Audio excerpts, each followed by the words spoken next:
Hola a todos chicos, aquí estamos en nuestra primera clase online de geografía.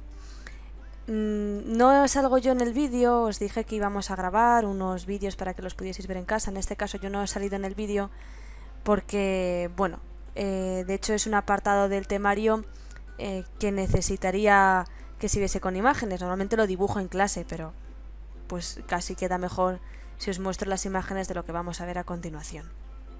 Bueno, ¿de qué va a tratar esta clase? Esta clase, que es la que deberíamos haber visto el jueves 12 de marzo, es el poblamiento agrario y la política agraria. También aparece aquí el email que yo utilizo para que vosotros, si tenéis alguna duda con respecto al temario, alguna cosa, alguna cuestión, sugerencia y demás, me podéis contactar, ¿de acuerdo? Así que, ya que no podéis en ese mismo instante preguntarme alguna duda, ni levantar la mano ni nada, pues apuntáis la duda que tengáis, me escribís y yo os respondo, ¿de acuerdo? Bueno, el otro día terminamos de ver los sistemas técnicos de todo el sistema agrario que estamos viendo.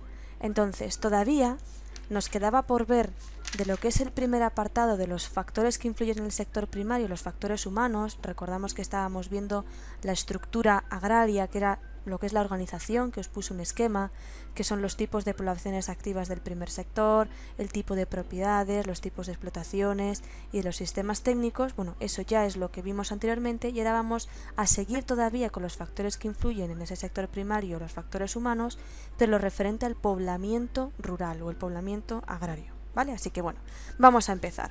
Ya os digo que va a ser un discurso prácticamente esto, con lo que una clase normal de 50 minutos, pues hombre, me da tiempo a llegar, pongo mis cosas en la mesa, abrimos y ventilamos, os mando callar, os sentáis, yo escribo cualquier cosa, total, ahí se pierden muchos minutos.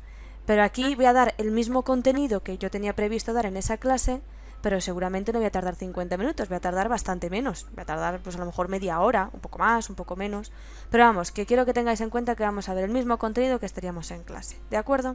Así que venga, comenzamos. Con el poblamiento agrario o poblamiento rural son sinónimos, así que lo podemos nombrar de las dos formas. Lo primero que habría que decir qué es, y lo defino, que la definición aparece en el libro, la voy a definir también. Es el conjunto de asentamientos que resultan de la ocupación del espacio rural por la población. Y se puede ver en el tamaño, en los equipamientos, en la población, en la tipología del trabajo. ¿De acuerdo? Yo hablo despacio, vosotros podéis rebobinar y podéis volverlo a escuchar una y otra vez. Os muestro ahora una imagen, ¿vale? Esto que vemos aquí a nuestra izquierda, el poblamiento agrario y agrociudad, ahora veremos qué es agrociudad. Aquí vemos qué es un poblamiento agrario o un poblamiento rural, ¿vale? Ese conjunto de asentamientos que resultan de la ocupación del espacio rural por la población y se ve en el tamaño. Que es distinto a lo que es una agrociudad. Lo pongo aquí, que es el segundo término que nos interesa. Agrociudades, agrociudad. La agrociudad es totalmente distinta a un poblamiento agrario. La agrociudad, que no aparece en el libro esta definición, es un núcleo de población que, por su tamaño, puede considerarse ciudad. Pero, sin embargo, las funciones que desempeñan son principalmente rurales. Un ejemplo que está escrito aquí, Tomelloso. Tomelloso es una agrocidad que está en la provincia de Ciudad Real, en Castilla-La Mancha. ¿Veis la diferencia entre uno y otro? Esto es un poblamiento agrario o poblamiento rural, que por su tamaño, su equipamiento, su población, pues se puede observar, mientras que aquí fijaos que tiene un tamaño importante, Tomelloso, pero fijaos que está rodeado completamente de cultivos, es decir, se dedica principalmente a sus actividades, son del ámbito rural, ¿vale? Actividades económicas. Una vez que hemos visto esto, que es un poblamiento agrario o un poblamiento rural, vamos a ver el segundo apartado, tipos de poblamiento. Vamos a ver que tenemos varios tipos de poblamiento. El poblamiento disperso absoluto, el poblamiento concentrado absoluto, que lo podremos dividir en lineal y apiñado, el poblamiento intermedio, el poblamiento disperso intercalar y el concentrado laxo. Vamos a ir con el primero, el poblamiento de disperso absoluto o disperso sin más. Ese de aquí. Digamos que en un poblamiento disperso, la casa rural está rodeada completamente de campos de cultivo, de bosques, de prados y está separada de otras casas. Como vemos, aquí hay una casita, aquí hay otra casita, y aquí si vemos hubiese otra casita, y aquí otra casita, y está totalmente rodeada de cultivos, de bosques, de prados, de lo que fuese. ¿Vale? ¿Dónde podemos encontrar el poblamiento disperso? Sobre todo en el norte peninsular, en la zona de Cataluña o en Murcia. Hay más lugares, pero pongo los ejemplos más típicos, ¿vale? Norte peninsular, Cataluña y Murcia.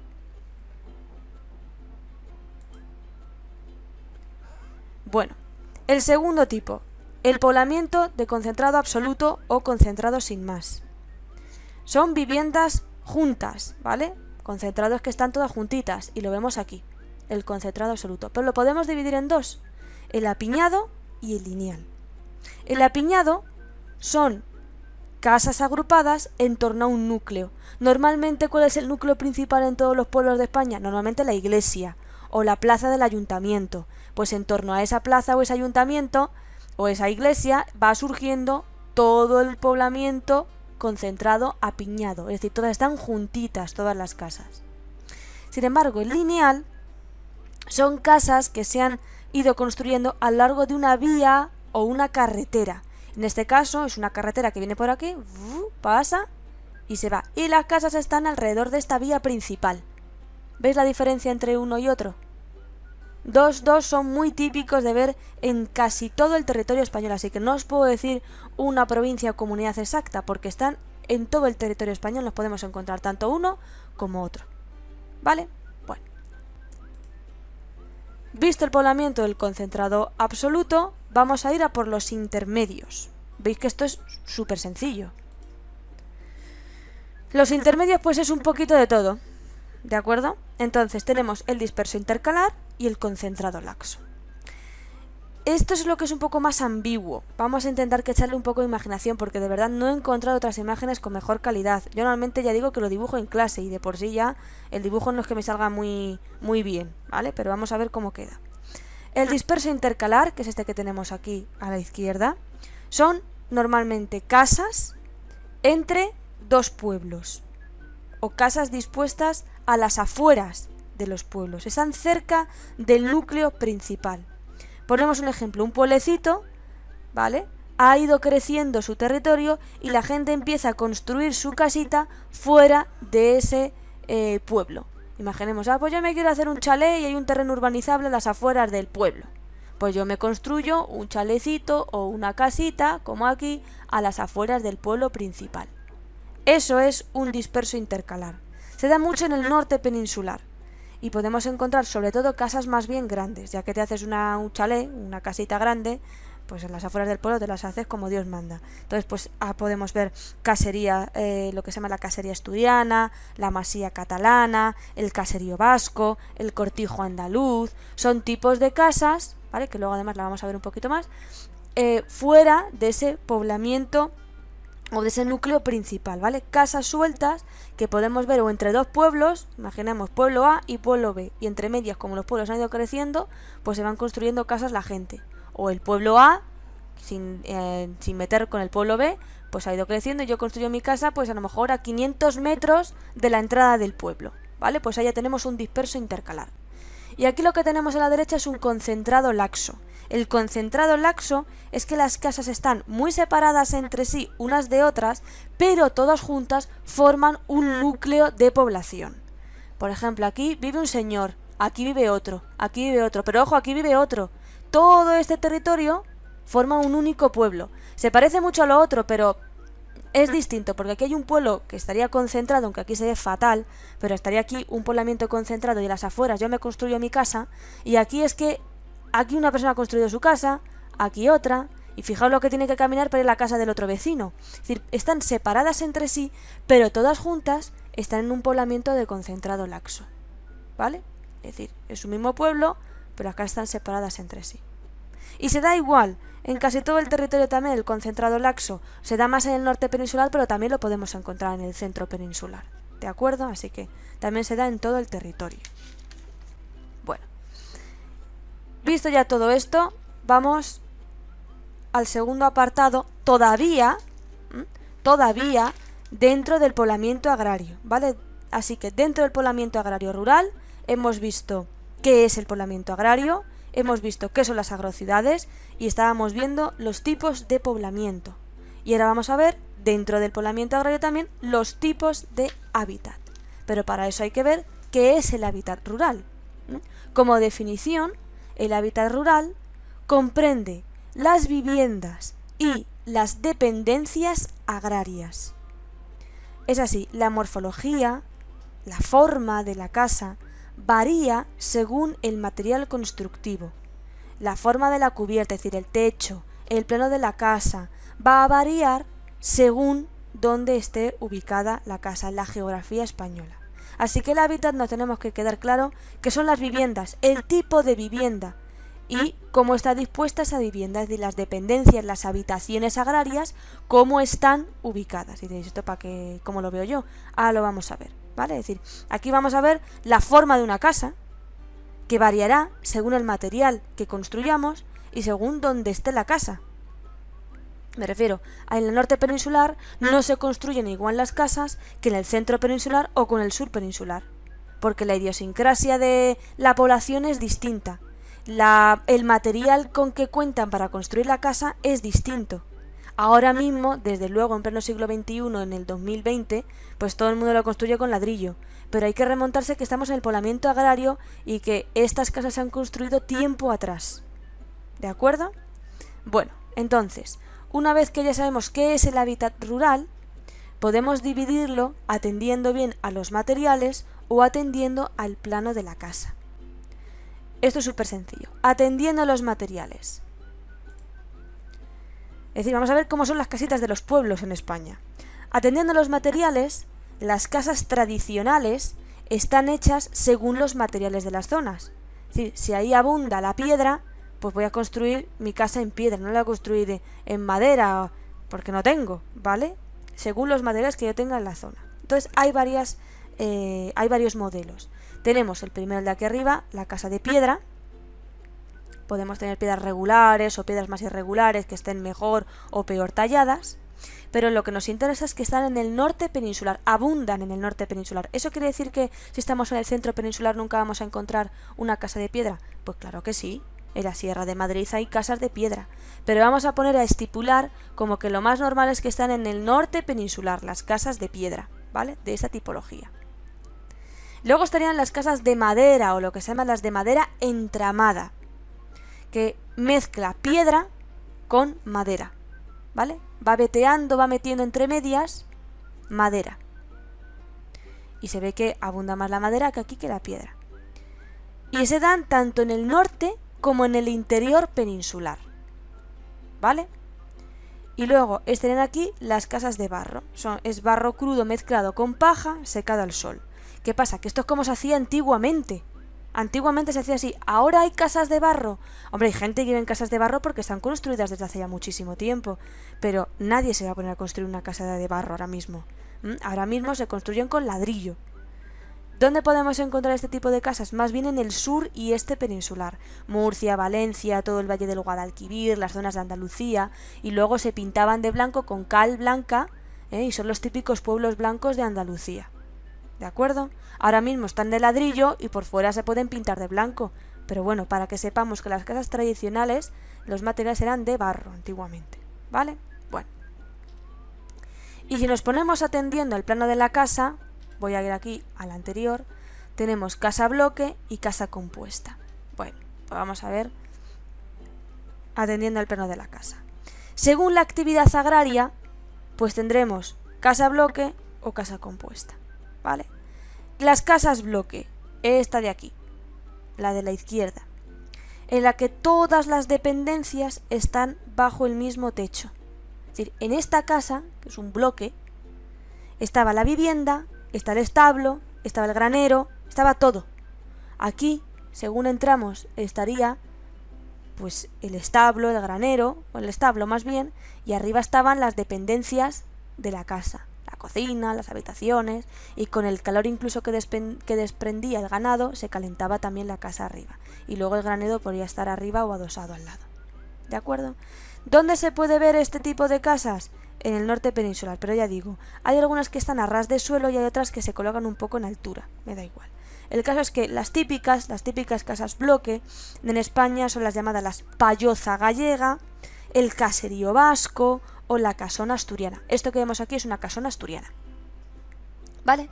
Mientras que, por ejemplo, las casas compuestas, que son estas que vemos aquí al lado, son varios edificios en torno a un patio cerrado o abierto o semiabierto, ¿vale? Es decir, los edificios están, la casa está en torno a este patio principal o a estos dos patios, fijaos, ¿vale? Aquí a lo mejor tenía pues el ganado, aquí estaba el granero, aquí estaba la cocina, las dependencias, ¿vale? Digamos que unas separadas de las otras. Es lo típico que vemos en Andalucía, que es lo que se llama el cortijo andaluz. Esto es un cortijo andaluz. Pero también existe la masía catalana, ¿vale? Fijaos si es típico que, si habéis comido algún día pizzas de la Casa Tarradella, de la marca de Casa Tarradella, si nos fijamos en el logotipo, es una masía catalana, ¿vale? Bueno, y es un tipo de casa compuesta, ¿vale? Aquí además he puesto, aparte de esto, que esto es muy sencillo, pongo aquí si ha cambiado esto en el tiempo. Pues hombre, claro que ha cambiado en el tiempo. Ya digo que la gente no construye ahora mismo sus casas así. Lo que pasa es que hay una tendencia que estos pueblos, estas casas que se han construido hace años con estos materiales tan tradicionales, hay una tendencia a su conservación, ¿vale? Porque muchos de ellos forman un paisaje cultural, forman un espacio protegido, ¿vale? En el que, bueno, pues no se puede cambiar nada y se tiene que seguir construyendo así. Pero vamos, poco más. De todas formas, sí que aparece en el libro. Yo el que en mi libro es el antiguo, es la página, yo tengo la 68, pero el que aparece en el 8.2, el poblamiento y hábitat rural, aparece pues todo lo que ha ido cambiando. Los últimos párrafos de esa página aparece pues cómo ha ido cambiando un poco estas casas a lo largo del tiempo. No es lo más relevante aquí, pero bueno, lo leéis, pero vamos, que es algo casi lógico.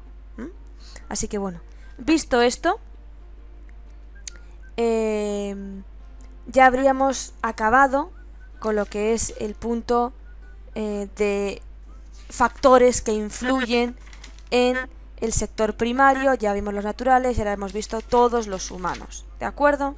Bueno, pues con esto vamos a llegar a un maravilloso punto, que es la política agraria, que es el segundo gran punto del tema. Ojo, podría caer perfectamente como pregunta de desarrollo. Es mucho más probable que caiga esto como pregunta de desarrollo que el poblamiento y el hábitat rural en España, aunque bueno, nunca se sabe, ¿vale? Vamos con la política agraria. De la política agraria no me hubiese dado tiempo a hablar todo en una sola clase, así que vamos a ver, de lo que me importa aquí es la historia de la política agraria española. Voy a explicar en este apartado la política desde mitad del siglo XIX hasta la llegada de la PAC y luego os explico qué es la PAC. Dejaré para la siguiente clase cómo ha afectado a España desde 1986 hasta la actualidad la política de la PAC. Bueno, pero lo voy explicando a medida que vamos viendo esto. Así que bueno, la política agraria, ¿vale? ¿Pues la política agraria es importante? Hombre, por supuesto que sí. Ahí las actuaciones políticas repercuten directamente en el espacio rural. Y España se transformó, todo su espacio rural se vio transformado desde que entró en la Unión Europea en 1986 y adoptó lo que vamos a ver ahora, que es la PAC, que luego me reservo a hablar de ella, ¿vale? Pero bueno, ¿eso significa que hasta 1986 España no ha tenido política agraria, no se ha hecho nada? Hombre, claro que sí, se hacía cosas para política agraria, es decir, los políticos trabajaban para la política agraria. Y vamos a ver un poquito, nada, muy breve, que se hacía desde mitad del siglo XIX aproximadamente, porque ya si nos remontamos en el tiempo, pues hombre, ya no nos vamos a meter tanto ahí, pero desde mitad del siglo XIX hasta 1986, ¿vale? Sobre qué principalmente se iba actuando. Aparece todo esto en el libro, pero aparece desde otro punto de vista. Yo lo he intentado simplificar lo máximo posible, ¿vale? Entonces, bueno, vamos a ver sobre qué se actuaba, ya digo, desde mitad del siglo XIX hasta 1986, y se actuaba sobre tres cosas principalmente: sobre el sistema de propiedad de la tierra, sobre el inadecuado tamaño de la propiedad de la tierra y sobre los impuestos, ¿vale? Entonces, sobre el sistema de propiedad de la tierra, que es lo primero, lo que me interesa son tres cositas: Sobre el sistema de la propiedad de la tierra se ha trabajado desde las desamortizaciones de Mendizábal y Madoz, luego se trabajó durante la Segunda República y luego durante el franquismo. ¿Vale? ¿Cómo?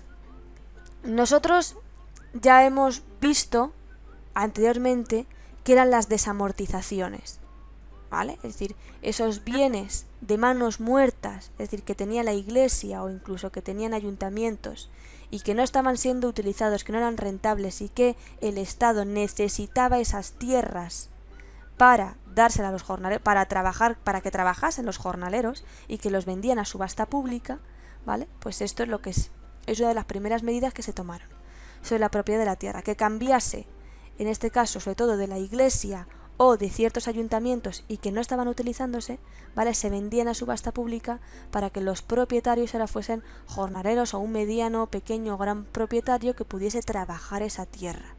¿Vale? Así que están las desamortizaciones de Mendizábal y de Madoz. La primera de Mendizábal en 1836, que va a focalizarse sobre todo en los bienes eclesiásticos, mientras que la de Madoz va a ser sobre bienes, que es de 1850, sobre bienes de la nobleza y de municipios. ¿Vale? Los expropia, se los quita y los vende a subasta pública para que ahora sean otros propietarios quien trabaje la tierra. Pero luego, durante la Segunda República, 1931, también se van a realizar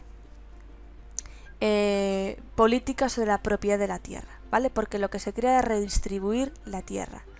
Como expropiaba directamente fincas o grandes fincas a gente que es pudiente, por así decirlo, y que no estaba casi sacando provecho a esas tierras, para dárselas a los jornaleros, a pequeños agricultores para que trabajasen en esas tierras. Fue una cosa que fracasó, al igual que las desamortizaciones de Mendizábal y Madoz, ¿vale? Porque en las desamortizaciones luego al final quien compraba la tierra pues no era el pequeño propietario, el mediano propietario, eran grandes propietarios que luego hacían con ella lo que quisieran. Y la Segunda República pasó exactamente igual. Expropiaban la tierra, se lo daban a los jornaleros y esto lo que llevó a cabo es revueltas por parte de esos propietarios que tenían esas tierras y que se les expropiaron porque dijeron, bueno, ¿y por qué me quitas a mí estas tierras? Para dárselas a los jornaleros. No la trabajo porque no me da la gana, o si no saco rentabilidad porque no me da la gana. Entonces, bueno, ahí digamos que no se consiguió lo que se pretendía en la Segunda República por rencillas, pero bueno, eso es lo que se intentó hacer, ¿vale? Cambiar la propiedad de la tierra, de estos grandes propietarios que no la trabajaban a los jornaleros que la querían trabajar. Y luego también durante el franquismo, ¿vale? Sobre todo, durante el franquismo lo que se quería también era que cambiase de propietarios a propietarios que querían extender el regadío, ¿vale? Porque lo que se quería aquí era extender el regadío en áreas mayoritarias.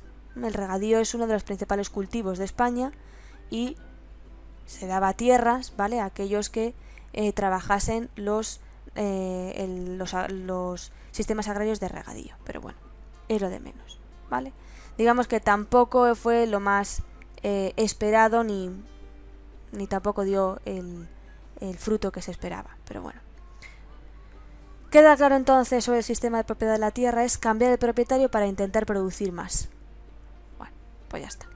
Fracasó o no fracasó, está ahí. Luego, también se trabajó sobre el inadecuado tamaño de la propiedad de la tierra. Esto ya también lo hemos hablado.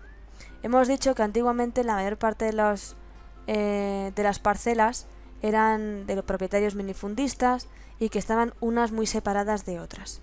Y que entonces lo que se tendió en el franquismo es a la política de concentración parcelaria a partir de 1952. ¿Vale? Para que el propietario no tuviese que perder tiempo en ir a otra parcela que tenía a 1 kilómetro o a 500 metros para seguir trabajándola, sino que en vez de tener pequeñas parcelas, minifundios muy repartidos, tuviésemos un latifundio con todas nuestras propiedades ahí juntitas y las pudiésemos trabajar de manera mucho más provechosa. Digamos que también en el franquismo lo que se hizo es que sobre estas grandes fincas, lo que luego hizo, aparte de la concentración parcelaria, es que había una obligación de cultivarse. Yo te hago la concentración parcelaria, pero luego tienes que cultivarla. Si no, no me sirve de nada, porque lo que queremos es que el campo salga rentable, ¿vale? Pero bueno, sobre el inadecuado tamaño de la propiedad, sobre todo lo que se trabajó en esa concentración parcelaria de 1952. Y luego sobre lo que también se trabajó durante toda esta época, eso es los impuestos, es decir, los aranceles, ¿vale? Es decir, lo que yo tengo que pagar. ¿Por qué? Porque lo que se hacía es proteger, en esta época lo que se miraba sobre todo es proteger nuestros productos frente a los extranjeros. Y por eso se ponían aranceles. ¿A quiénes? A los productos de fuera. Hay tomate español y hay tomate francés. Muy bien. ¿Quieres que España tenga tomate francés? Pues el que iba a comprar productos franceses, tocotó, pagaba. ¿Vale? Es poner, si yo era un frutero y quiero comprar fruta, yo qué sé, italiana, pues tengo un arancel, tengo un impuesto que pagar, ¿vale? Para que así sea más barato y prioricemos en comprar productos españoles que en productos exteriores, ¿vale? Eso es proteccionismo, proteger lo nuestro, nuestros productos. Y si alguien quiere comprar productos de fuera, pues te subo el arancel, te subo el impuesto y así, si lo quieres comprar, lo compras, pero te va a salir más caro. Así que al final terminas comprando el producto español. ¿De acuerdo? Bueno, esto es lo que se hacía desde mitad del siglo XIX hasta la época de la PAC. Pero lo que nos interesa ahora es, antes de ver qué pasa desde 1986 hasta la actualidad, es ver primero qué es eso de la PAC, ¿vale? Entonces, ¿qué pasa con la PAC? La PAC, ¿qué es y cuándo se creó? La PAC es la Política Agraria Comunitaria y es una política que rige el sistema agrario por parte de la Unión Europea y que se creó en 1962. ¿Y qué quiere la PAC? Aquí tenemos en esta imagen un poco de las acciones que busca la PAC, pero las resumo en tres grandes cosas que quiere conseguir la PAC. Quiere garantizar un nivel de vida justo para los agricultores. Asegurar, aquí lo aparece, asegurar los ingresos justos, el nivel de vida justo para los agricultores. Segundo, estabilizar los mercados para que no varíen mucho los precios. Hay un problema a nivel nacional o a nivel europeo en este caso, ¿vale? Y tercero, asegurar el abastecimiento de los consumidores a precios razonables, ¿vale? Que no haya desabastecimiento, porque el desabastecimiento da lugar a una guerra de precios, pues que no vayamos a eso, sino que aseguremos el abastecimiento de los consumidores a precios razonables. ¿De acuerdo? ¿Quiere otras cosas? Por supuesto que sí, pero digo los tres principales objetivos que busca. Aquí vemos más. Incrementar competitividad, reequilibrar el poder de la cadena alimentaria, acción contra el cambio climático, proteger el medio ambiente, conservar el paisaje, apoyar el relevo generacional, las zonas rurales vivas, la protección de la calidad y los alimentos de salud, etc. ¿Vale? Pero digo que eso es lo que más le interesa a la PAC. ¿Qué mecanismos adopta para llevarlo a cabo? Lleva muchos mecanismos, pero me voy a centrar en dos principales. Uno en el mercado interior y otro en el mercado exterior. En el mercado interior lo que existe es la OCM, que son las organizaciones comunes de mercado. Son organizaciones para los productos agrarios más representativos. Por ejemplo, el trigo, la leche, ¿vale? Para cada uno de ellos se fija un precio máximo, cuya superación perjudicaría al consumo, y un precio mínimo. Por debajo de ese precio perjudicaríamos al productor, ¿vale? Pongo un ejemplo, que sé, la leche, ya digo, que es algo muy representativo. Se pone un precio máximo a nivel europeo.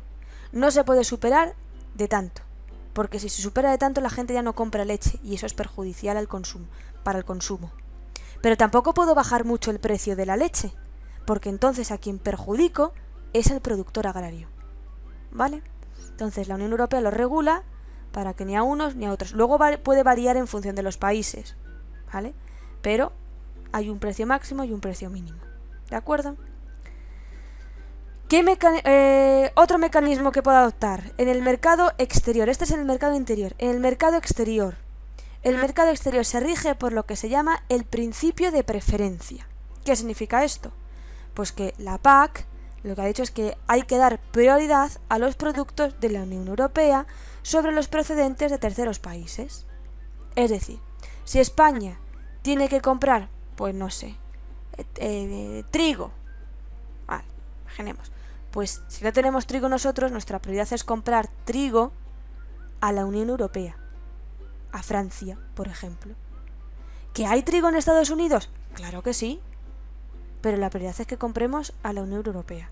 ¿Eso significa que España no compra a otros países? No, España compra a otros países. De hecho, España tiene muchos acuerdos con América Latina. Pero siempre debe priorizar comprar a la Unión Europea frente, por ejemplo, a América Latina o a Marruecos, de los que también tenemos muchos acuerdos.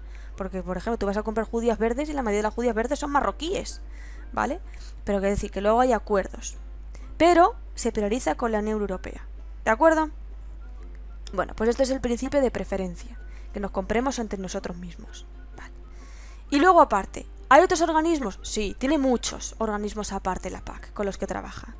Están los fondos estructurales, el FEOGA, el FEDER, el FSE, el LEDER. Bueno, yo he sacado estos. Los fondos estructurales, ¿qué son cada uno de ellos? Los fondos estructurales lo voy a definir cada uno en 2 líneas. Intento ser de verdad lo más breve posible porque esto sé que es lo que más cuesta. Los fondos estructurales sirven para apoyar a las regiones comunitarias más desfavorecidas. Y son ayudas estructurales, que es lo que hemos visto al principio del tema. ¿Vale? De organización, de estructura. Ya digo, apoyar a las regiones comunitarias más desfavorecidas, con ayuda sobre todo para las estructuras agrarias. ¿De acuerdo? El FEOGA. El FEOGA significa Fondo Europeo de Orientación y Garantía Agraria y se encarga también de la política estructural agraria. ¿Cómo? Financia la modernización del sector y también el desarrollo de nuevas actividades económicas en las zonas rurales. De lo que se va a encargar principalmente el FEOGA es de que el sector se vaya modernizando, que no se quede antiguo, y que haya nuevas actividades en las zonas rurales, no todo sea agricultura, ganadería y explotación forestal. Pues turismo rural, ¿vale? Ecoturismo, todo eso se encarga también el FEOGA de intentar incentivar nuevas actividades económicas. Bueno, el FEDER, que es el Fondo Europeo de Desarrollo Regional. El FEDER es el que se encarga sobre todo de en esas áreas rurales hacerlas accesibles, lo que se llama vertebrar el territorio. Por ejemplo, hacer carreteras, ¿vale? Que sean más accesibles a otros núcleos urbanos.